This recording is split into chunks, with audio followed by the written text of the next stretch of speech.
put those lights down.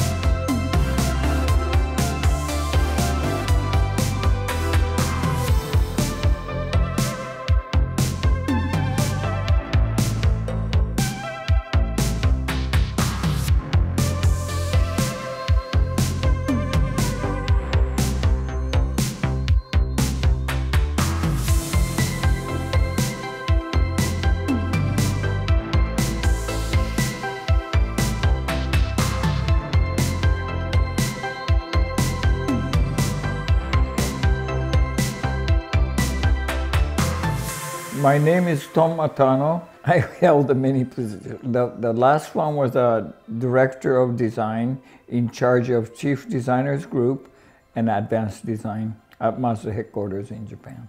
Okay, after 5 years, Miata was established as a convertible, the design for convertible, the frame, everything designed for it.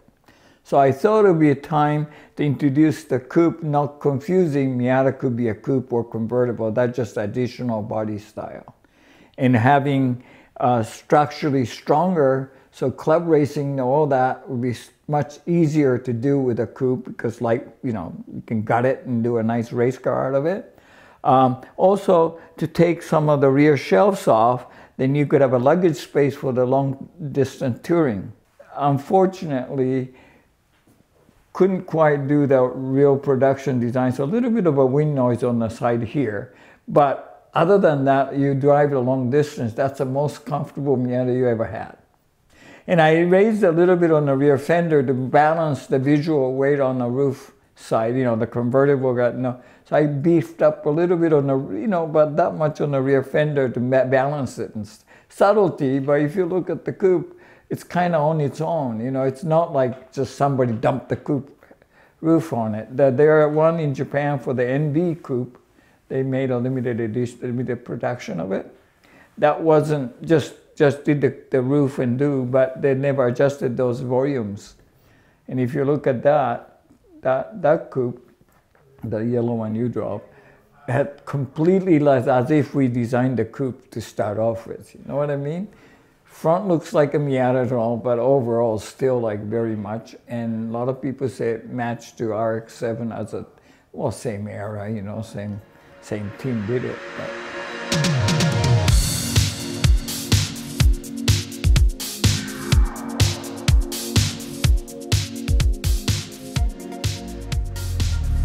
Oh, only one in the world, Jack. How is this possible that we're driving this? Because we've spent the last week and change actually, in Irvine, California with Mazda R&D doing a complete Mazda Miata retrospective. We've driven every single generation of Miata. We've spoken to the engineers, the designers, the cleaning ladies, everyone involved in the projects. And as a final reward, they let us take out the 1996 Miata M Coupe.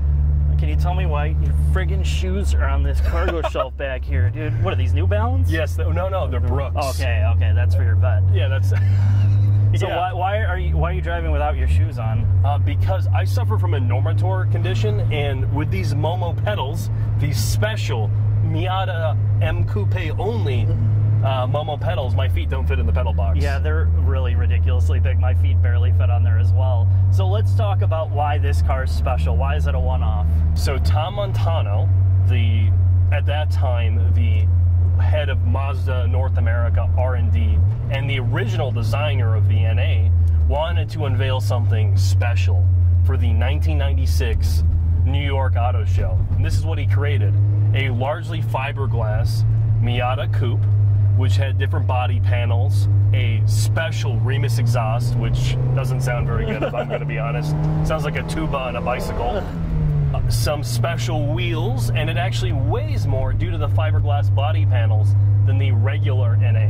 It also has the 1.8 liter the trunk is enormous. Like the trunk shell is so heavy that, well, the struts or shocks are blown out to hold it up anyway, but you can tell the weight of it. Oh. And the other thing is, interestingly, ride quality wise, this rides nothing like an NA. And I don't know if it's a combination if they cut the springs on this or if the whole suspension sagged over time, because it's on constant rebound.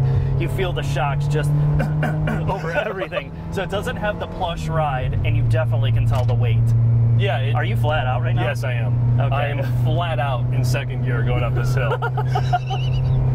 It is not a particularly fast car, but it does feel like a Miata at the end of the day. After driving every single one of these cars, they all more or less feel similar.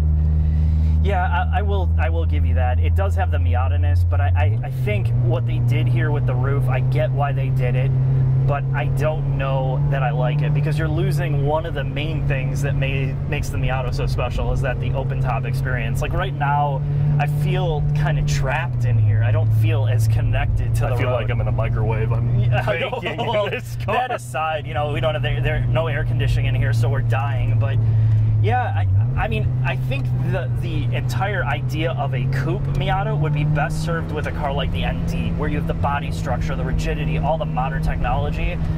But nobody's going to buy that in this day and age. It's crazy enough that we still have a Miata, but in retrospect, I see why, you know, people were asking for this.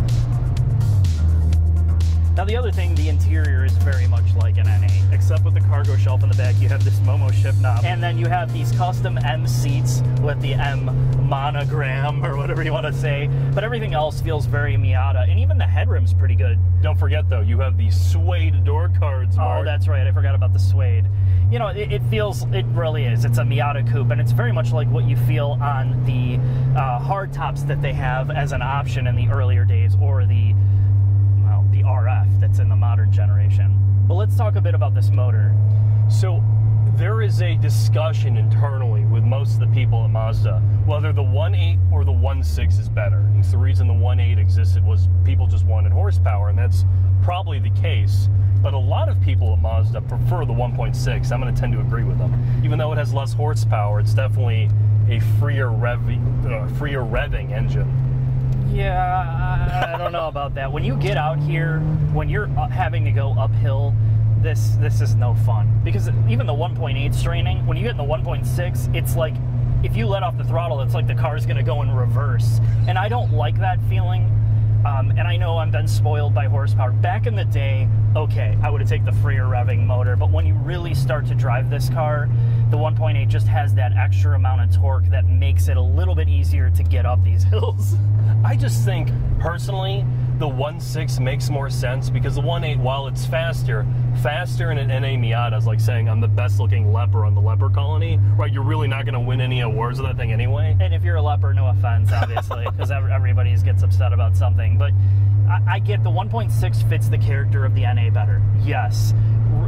Today, in 2019 or 20, I'd take the 1.8. Give me more horsepower. And it's totally apparent when you get into the ND Miata in a light car with more horsepower how much more fun that car is.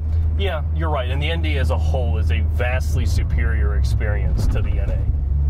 I mean, you and I were talking about this earlier. You agree with that? Oh, yeah. Well, once you get out of the NA, the NB, the NC, and the ND all in a row over the course of a week like we have, and if you haven't watched those videos and all the interviews, definitely check them out. You start to appreciate how much of an evolution this car has been through, and how amazing it is that they took the most recent car and almost made it the most hardcore driver's car of the entire bunch. Yes, you lost some of the fun factor, the whimsical factor of this car, but it's just neat to see this vehicle still around after all this time. I agree, and as our week comes to a close, this has definitely been one of the most special experiences you and I have probably ever had doing this.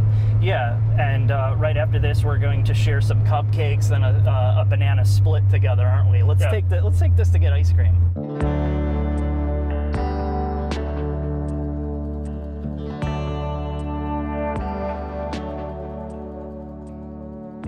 They had only 4 weeks to come up with a show car. And normally we have to go through show car committees and, you know, the approval processes. So I said, look, I'll give you a show car in 4 weeks. that was a promise that I did to get that thing built. Because I had an extra roof casted.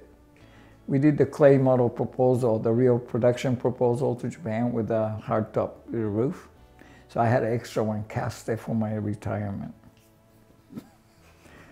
But when this chance comes in, I had to do it. So I had to bring my extra spare roof, put it on there.